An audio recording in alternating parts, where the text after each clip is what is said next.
Hey everyone, my name is Tamako Kshinovich and I'm going to be taking you through Emira's EIA. In February, Emira released interim results. The highlights were as follows. Revenue fell by 2.8% to 749.1 million rand. Net rental income decreased by 8.9% to 409 million rand. The cost-to-income ratio rose from 46.6% to 51.4%. South African vacancies increased from 4.1% to 5.9%, and this was mainly driven by the office sector. Net finance costs declined from 178.8 million rand to 177.3 million rand.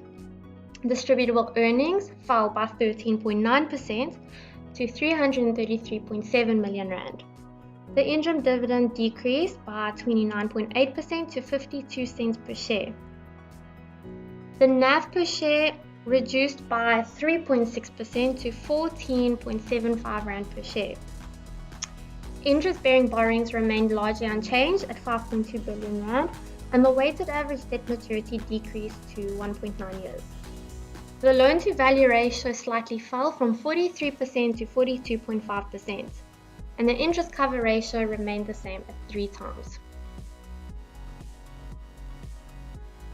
The market's reaction was negative after the announcement, with the share price closing at 738 cents per share on the day, representing a 1.6% decline in the share price.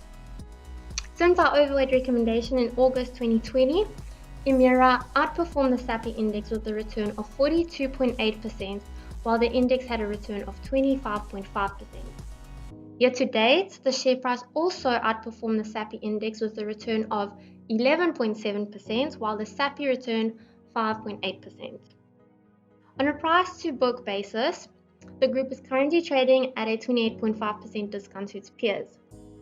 Emira's discount to its historical average has improved since our last recommendation and is now trading at a 33% discount to its 5-year average, as opposed to an approximate discount of 60% at our previous recommendations date. The discount is justified given its high gearing level, indicated by the loan-to-value ratio of 42.5%, which remains below the covenant of 50%. Additionally, the group has approximately 33% of its debt expiring in the next year. Positively, the group has available cash, undrawn facilities, and 1.7 billion Rand worth of unencumbered assets, providing enough liquidity to meet short-term commitments. The interest-bearing debt has remained largely unchanged, while the exposure to US dollar-denominated debt has fallen. However, the group has slightly increased its exposure to cross-currency interest rate swaps. Emira has a decent interest cover ratio at 3 times, ahead of its covenant of 2 times. We believe this is where more of the risk lies given the group's exposure to the residential sector through the Transcend Residential Property Fund and interest-based income from extended loans.